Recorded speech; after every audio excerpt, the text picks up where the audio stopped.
नेपालको सार्वभौम सत्तामाथि छिमेकीले पटक पटक प्रहार गरिरहेकै हो कि हाम्रो लिपुलेको लिम्पियाधुरा र कालापानी अब केवल नक्सामा मात्रै सीमित हुने हो?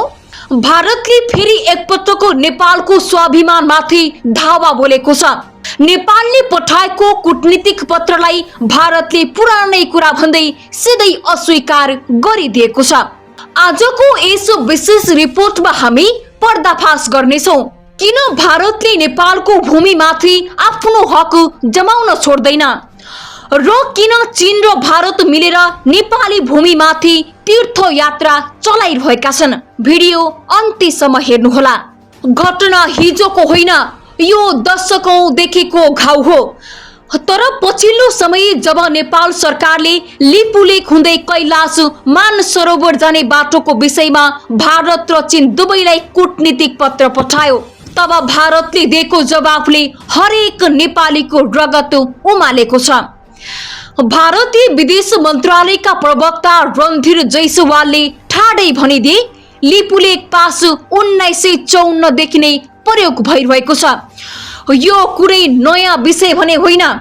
सोच्नुस् त, 1816 को सुगौली सन्धिले महाकाली पूर्वको जमिन नेपालको भनेर स्पष्ट भन्दा भन्दै भारतले 1954 को एउटा एकतर्फी अभ्यासलाई आधार बनाएर नेपालको दाबीलाई ऐतिहासिक तथ्यहीन भनिदियो।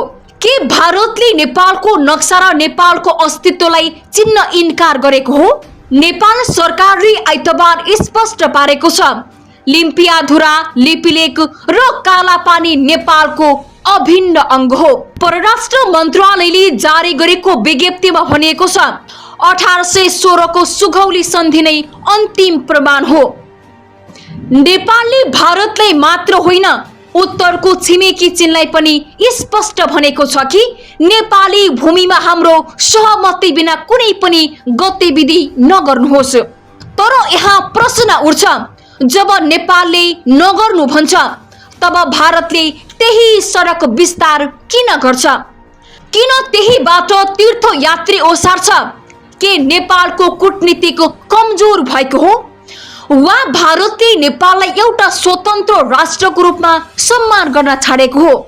यो विवादमा भारत मात्र होइन, चीनको भूमिका पनि सँगसँगै पूर्ण छ। नेपालले चीनलाई पनि आधिकारिक रूपमा जानकारी गराइसकेको छ। तर भारत र चीनले सन् 2015 मा नेपाललाई सोध्दै नसोधी लिपुलेकलाई व्यापारिक नाका बनाउने सम्झौता गरेका थिए। आज त्यही बाटो भएर तीर्थयात्रा चल्दैछ। के नेपालको भूमिमा दुई ठूला छिमेकीले आफ्नो स्वार्थको रोटी सेकिरहेका छन्? नेपाल सरकार भन्छ, नेपालको सहमति बिना हुने यस्ता गतिविधिले सीमा समस्यालाई थप जटिल बनाउँछ। तर भारत भन्छ, हामी संवाद गर्न तयार छौं, तर तिम्रो दाबी मान्दैनौं। यो कस्तो खालको कूटनीति हो?